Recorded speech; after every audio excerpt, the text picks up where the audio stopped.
This is my favorite whiskey glass. Let's get into it. Any glass can be a whiskey glass. Ones I would avoid, though, are ones that are like this kid's glass. You're not going to be able to even see the whiskey in this through the side. And it's got this big top. You're not going to be able to smell anything either. So it's good if you're just like hanging out and having a whiskey, but if you want to like look at it or smell it or anything, this isn't going to help you. So why do people even need whiskey glasses? Well, the short answer is you don't. Like for most people, you're not going to need a specific whiskey glass. Any glass is a whiskey glass. It does help with certain things, like looking at the color of the glass, smelling it, things like that. So the general principles that you want to stick to in a whiskey glass is you want to find one that feels good in your hand. Something that looks like a rocks glass. It's just going to look like a normal glass. You can still see the whiskey, but it's not tapered at the top or anything. Here are some examples. This is a basic rocks glass. Nothing fancy, heavy base, open top. That's pretty much it. You can get fancier with this, something like this with the etching. You can do that. They make little ones with swirls, but the principle's the same. The top is open, heavy base. They have a little fancy version of this. I forget who makes this, but it's like got little mountains in it, but it's the same thing. The top is not narrowed. So this is really just for looks. The next set of glasses are the ones that have the narrowed top, and what this does is it helps concentrate the vapors up there at the top of the glass, so when you nose it or you smell it, you can get the flavors better. The classic example you've probably seen is the classic Glencairn glass. Heavy base, sturdy base, bulb, and then a taper. That's pretty much the basics of a whiskey glass. This feels good in your hand. You can hold it however you want, swirl it around, and then this is how you nose it. There are variations on this as well. This one's from Starlight. Little bowly thing, tapered at the top. It's cool. Endeavor Distillery here in Columbus, Ohio. They have this one. Same thing, tapered at the top. This is just fancy. It's bulbed at the bottom, tapers in the middle, then kind of flares at the top. I think it just looks cool, but it's not really the best for nosing things.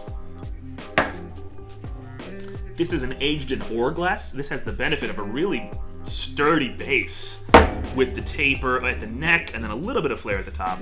You can still get a pretty good nose off of this, and it feels great in your hand. One without a sturdy base, but it has the general Glencairn principle. I don't know what this is called, but it's from Middle West Spirits. I'm sure they make these anywhere. It's a Glencairn glass with a little stem. You can hold it. What is the benefit of this over this? Nothing. Just looks cooler. I don't know. And then my favorite one is the one with the most narrow nose. I'm not the best at smelling whiskeys. I just get a bunch of ethanol and it just smells like alcohol. I don't know, I can't really get much past that. But when I do get the better nose, it is from a blender's glass. This is stemmed. It doesn't have a big heavy base, but what makes up for it in a big bulb and a very narrow top. So this will really concentrate all those vapors and flavors and scents and everything right at the top. Even me, with a shitty nose, I can smell whiskeys pretty well with this thing. The one downside is it's fragile and it will break. This is like my fourth one. They're not the easiest to find. That's my only downside of these, is you gotta hand wash these, or these will snap on you. And with all that being said, let's pour some whiskey. I've got the Glenfarclas. This is a Highland single malt Scotch whiskey. I really like it. It's a sherry cask finish. They do a really good job. You can see the color easily because it's glass, see-through. Get a little swirl. Does that do anything? I don't know. Probably not. But the nose on this just jumps out. So like some other times, this is only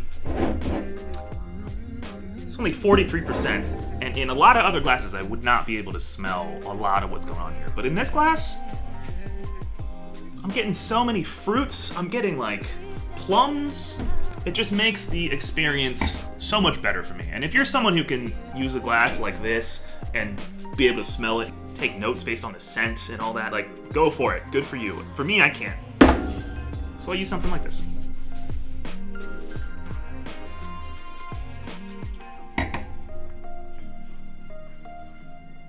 Really good. Being able to compare the scent or the nose of a whiskey to what actually makes it through to the palate. It's also something that's pretty fun. So what do you use for your whiskey? Let me know. This is my favorite if I'm really trying to break down how a whiskey smells and how it tastes. If I'm just having fun with friends, I'll use whatever glass they have. Don't be a snob about it. This is just a hobby, and this is one way to do it better. Cheers.